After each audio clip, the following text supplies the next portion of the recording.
There's a particular kind of exhaustion that doesn't show up on anyone's radar. It doesn't look like the tiredness you'd expect from someone who's worked too hard. It looks like disengagement. It looks like apathy. It looks like a bright child who's suddenly stopped caring. And if you've experienced this, or watched someone you love go through it, you know how confusing it can be. Because from the outside, a gifted kid who burns out doesn't always look like they're struggling. They often look like they're giving up.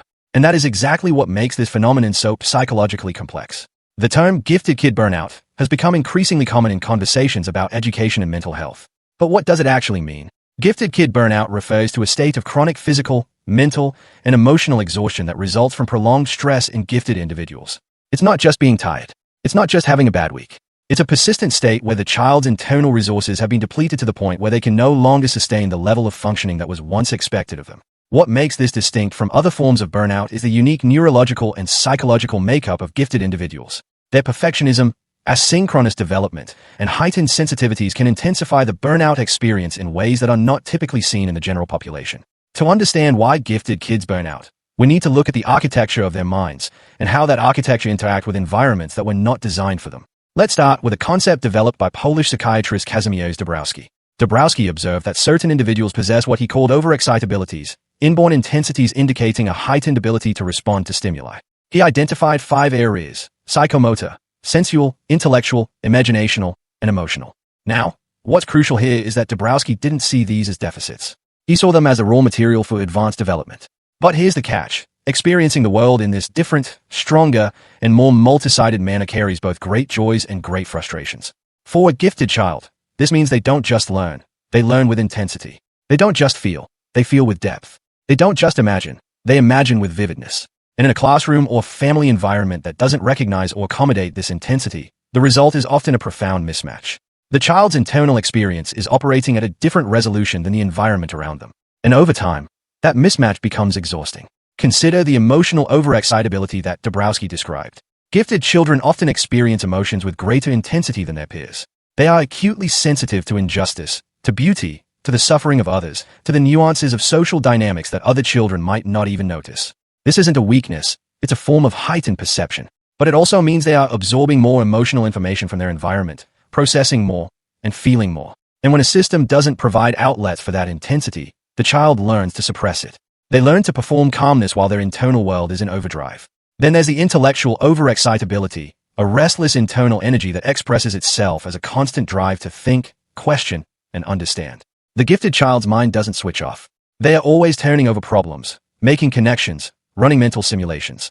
This kind of cognitive activity is not something they can easily turn off at will. It's the default setting of their brain. And when the environment doesn't provide sufficient intellectual stimulation, when the curriculum moves too slowly or repeats material they've already mastered, the child experiences something that feels like suffocation.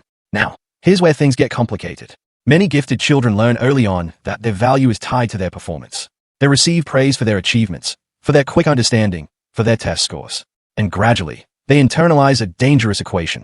Achievement equals worth. The child who was told they were so smart starts to believe that being smart is what makes them valuable. And if they stop being smart, if they struggle, if they fail, if they don't know the answer, then what are they?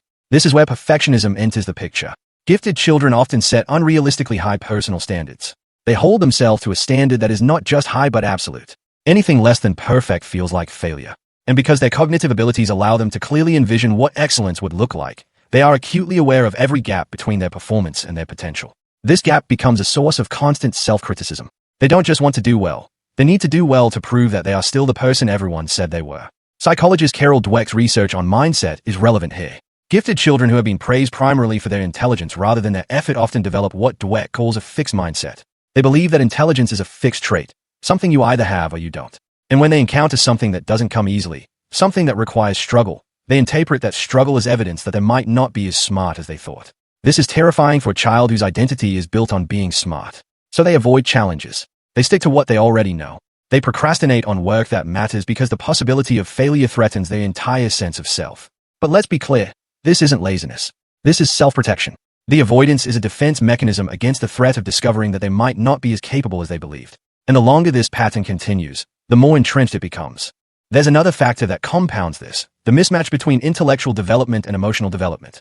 Gifted children often experience asynchronous development. Their cognitive abilities outpace their emotional maturity. They can understand complex concepts that their emotional capacity isn't yet equipped to handle. They can see problems in the world that they have no power to solve. They can grasp the implications of ideas that they don't yet have the emotional tools to process. And this creates a kind of internal fragmentation. They are operating at different developmental levels simultaneously, and the world rarely recognizes or accommodates this asynchrony. This is particularly challenging for twice exceptional children, those who are both gifted and neurodivergent. They navigate advanced cognitive abilities alongside learning or developmental challenges, and when support systems don't account for both, they become frustrated, disconnected, and emotionally fatigued. Now, let's talk about what burnout actually looks like. It's not always dramatic. In fact, it's often subtle. Gifted children are frequently skilled at masking their struggles, so early signs can be easy to miss. The symptoms typically fall into several categories. Emotional symptoms include irritability, anxiety, apathy, and heightened sensitivity to feedback. Physical symptoms include fatigue, headaches, and sleep issues. Academic symptoms include underachievement, avoidance of work, and a loss of curiosity. One of the most heartbreaking signs because curiosity is often what defined these children in the first place. Social symptoms include withdrawal and reluctance to participate. But here's what makes this particularly tricky. Many gifted students continue to achieve at a high level even while experiencing burnout. They keep getting straight A's. They keep showing up. They keep performing. And because the external indicators of success are still there, their internal struggles are overlooked or misunderstood. The child who used to light up during lessons now seems checked out. The child who used to ask endless questions now does just enough to get by. The child who once loved learning now treats school as an obligation to be endured. The burnout is often the result of long-term stress brought on by juggling too many roles, having little control, or having few to no breaks. Gifted children frequently find themselves in environments that feel repetitive, unrewarding, without autonomy, unfair, or not aligned with their values.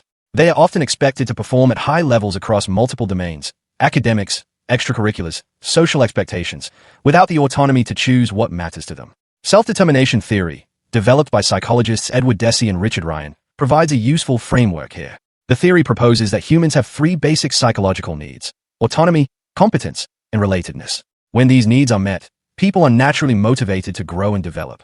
When they're not met, motivation suffers. For gifted children, competence is rarely the issue. They are often highly capable. But autonomy is frequently stripped away. They are told what to learn, when to learn it, and how to demonstrate that learning. And relatedness can become conditional. They feel valued for what they produce rather than who they are. Research on achievement goal orientation has also revealed important patterns.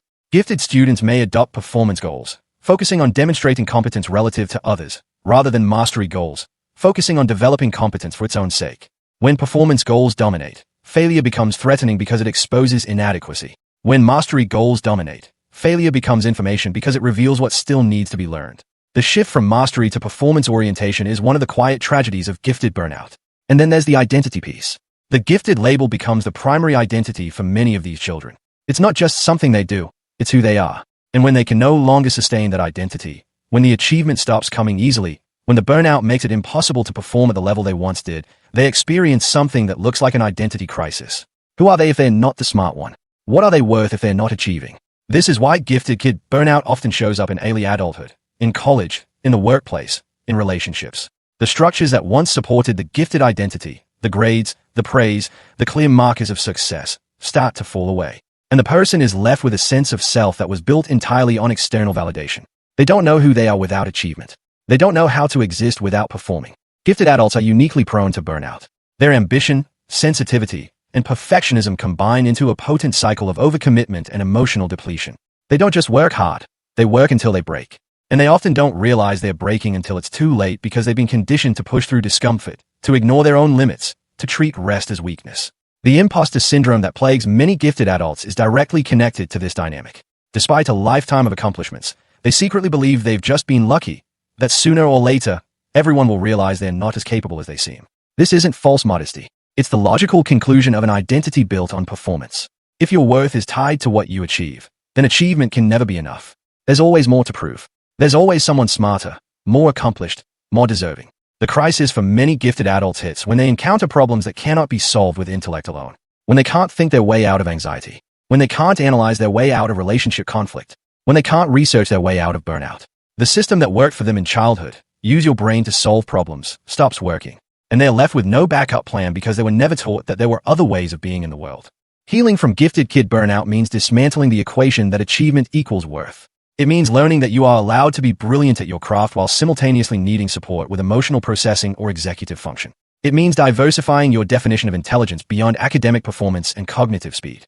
It means practicing self-compassion, talking to yourself the way you would talk to a friend who was struggling. But here's the thing about recovery. It's not about going back to who you were before the burnout. That person was unsustainable. That person was running on empty long before they crashed. Recovery is about building a new relationship with yourself, one that isn't contingent on performance, one that values rest as much as achievement, one that recognizes your worth as inherent, not earned. The research on gifted underachievement has found that nearly 50% of gifted students may experience episodes of underachievement at various stages. That's not a failure of character. That's a predictable response to systems that don't accommodate the needs of gifted learners. The underachievement isn't laziness, it's a signal. It's the mind saying, I cannot keep doing this the way I've been doing it.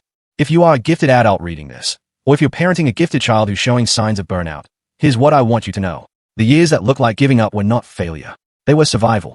The avoidance, the procrastination, the disengagement, those were strategies your brain used to protect you from a system that was asking too much. The fact that you couldn't sustain the performance doesn't mean you're not gifted. It means you're human. The goal isn't to get back to the level of achievement you once had.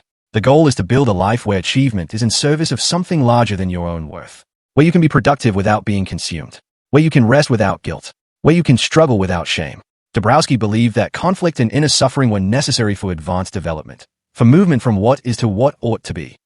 Burnout, in this framework, might not be the end of the story. It might be the beginning of a different one. The suffering of burnout, when navigated with support and self-compassion, can become the raw material for a more integrated, more sustainable, more authentic way of being. The gifted child who burned out didn't fail. They outgrew a container that was too small. And now, slowly, they get to build something that actually fits.